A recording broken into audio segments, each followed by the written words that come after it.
नमस्कार, आप देख रहे हैं कशिश न्यूज और आपके साथ मैं हूं दीपक शर्मा। आईपीएल के मैदान पर वैभव सूर्यवंशी धमाका किए हुए हैं, लेकिन बिहार के सियासी मंच पर एक नया खिलाड़ी उतरता नजर आ रहा है और उसे हाई परफॉर्मेंस वाला खिलाड़ी बताया जा रहा है। एक नाम जो बिहार की सियासत में अचानक से उभर कर उस समय सामने आया जब बीजेपी की ओर से लिस्ट जारी किया गया कि एमएलसी के खाली पद पर होने वाले चुनाव में उनकी ओर से प्रत्याशी किसे बनाया जा रहा है। वो नाम है सूर्य कुमार शर्मा का। अब आप भी सोच रहे होंगे कि आखिर ये हैं कौन और क्या ये इतने प्रभावशाली हैं कि एक खाली सीट, वो भी कद्दावर नेता मंगल पांडे की सीट पर उन्हें विधान मंडल में जगह दी जा रही है।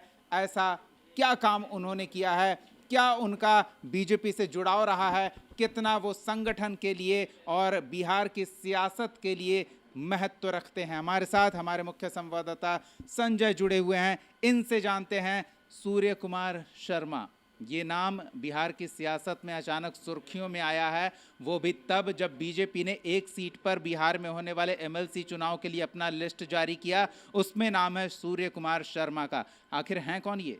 एक सीट पर नहीं दीपक, दो सीटों पर चुनाव होना है।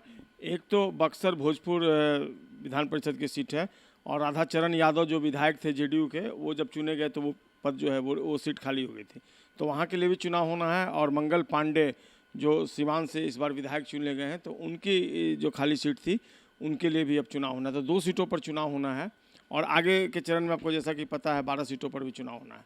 तो ये जो सीट है मंगल पांडे की, जो सीट खाली हुई है, इस पर एक बड़ा फैसला लिया है बीजेपी ने। तमाम तरह के कयास लगाए जा रहे थे, एक नाम उभर कर सामने आया था राजनीतिक गलियारों में और खुद पार्टी राष्ट्रीय लोक मोर्चा के नेता भी कह रहे थे कि दीपक प्रकाश का वहाँ से चुनाव लड़ना तय है। लेकिन देखिए कल देर शाम ये घोषणा हुई कि सूर्य कुमार शर्मा जो मुख्यालय प्रभारी हैं बीजेपी के बिहार में, वो इस सीट से चुनाव लड़ेंगे बीजेपी की तरफ से। ये सूर्य कुमार शर्मा कौन है? पुराने नेता हैं और कई लोगों से इनके बेहतर संबंध रहे हैं। पुराने नेताओं की अगर आप बात करें तो बीजेपी के जो मौजूदा राष्ट्रीय अध्यक्ष हैं नितिन नवीन, उनके पिता नवीन किशोर सिन्हा जो बीजेपी के विधायक रह चुके हैं, उनसे भी उनके बेहतर संबंध रहे हैं। सुशील मोदी के भी बेहद करीबी माने जाते हैं। और आज के दौर में अगर आप बात कर लें तो नितिन नवीन के तो वो करीबी हैं ही, सम्राट चौधरी के भी वो बेहद करीबी हैं। यानी एक बार फिर से सम्राट चौधरी की भी चली है, नितिन नवीन की भी चली है और दोनों नेताओं के एकमत होने के बाद सूर्य कुमार शर्मा को ये अहम कह सकते हैं कि जिम्मेवारी सौंपी जा रही है कि वो इस सीट से चुनाव लड़े। और बाकायदा सम्राट चौधरी ने तो उन्हें पहले ही शुभकामनाएं भी दे दी हैं। जीत की अग्रिम बधाई के तौर पे उन्होंने सोशल मीडिया पे उनको बधाई भी दी है। सूर्य कुमार शर्मा वैसे मूल रूप से अरवल के रहने वाले हैं, 40 वर्षों से वो संगठन से जुड़े हुए हैं और कई मौके जब आए हैं तब सूर्य कुमार शर्मा ने पार्टी के लिए अपनी उपस्थिति दर्ज कराई है बहुत दमखम के साथ। तो ये कोई अप्रत्याशित फैसला नहीं है, बीजेपी ने अंदर ही अंदर मन बना लिया था।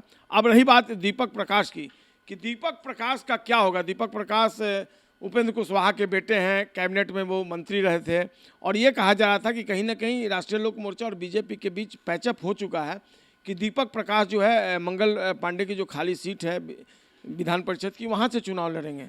लेकिन ऐन वक्त पर यह फैसला आ गया बीजेपी की तरफ से, अब सूर्य कुमार शर्मा को वहाँ से चुन लिया गया चुनाव लड़ने के लिए। जी चलिए, हमारे साथ हमारे वरिष्ठ सहयोगी हैं, हम उनसे भी समझने का प्रयास करते हैं कि बीजेपी के इस फैसले के पीछे क्या सियासी मंशा रही है।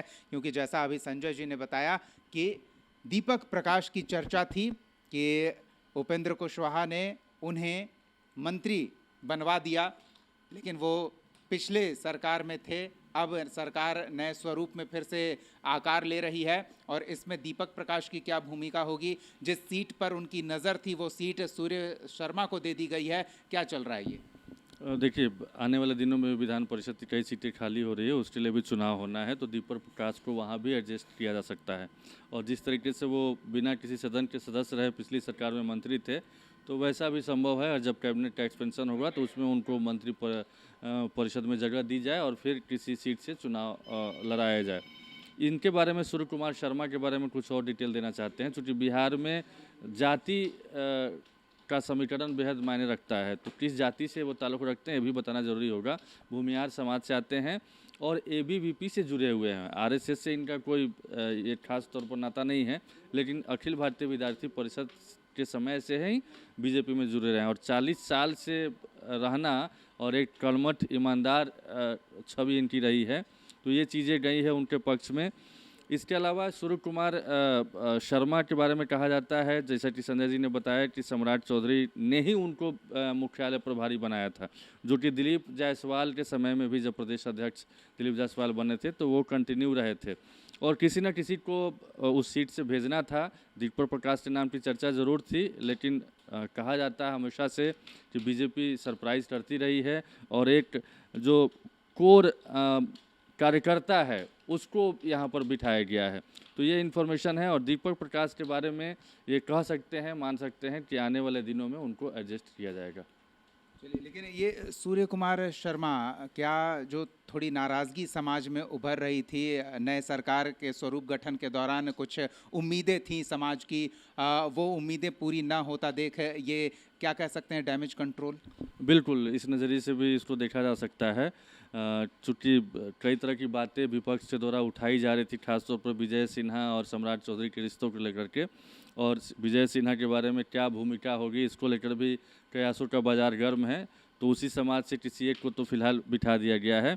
रही बात इनका टेन्योर कब तक है, 6 साल के लिए कार्यकाल होता है, लेकिन बीच में चूँकि उपचुनाव हो रहा है तो 6 मई 2030 तक इनका कार्यकाल है और 30 अप्रैल को ही नामांकन की अंतिम तारीख है। तो 30 अप्रैल में वक्त नहीं बचा हुआ है, तो अंतिम वक्त में इनका सिलेक्शन हुआ एक तरीके से और नामांकन भरेंगे और इनका चुना जाना भी तय है। बिल्कुल, बीजेपी ने सिलेक्शन किया है तो इलेक्शन और इलेक्शन के साथ जीत भी सुनिश्चित करके ही कोई मोहरा बीजेपी सियासत के मंच पर आगे मैदान में बढ़ाती है। देखना दिलचस्प होगा कि ये सूर्य कुमार शर्मा बिहार की सियासत में बीजेपी के लिए कितना फ़ायदेमंद साबित होते हैं।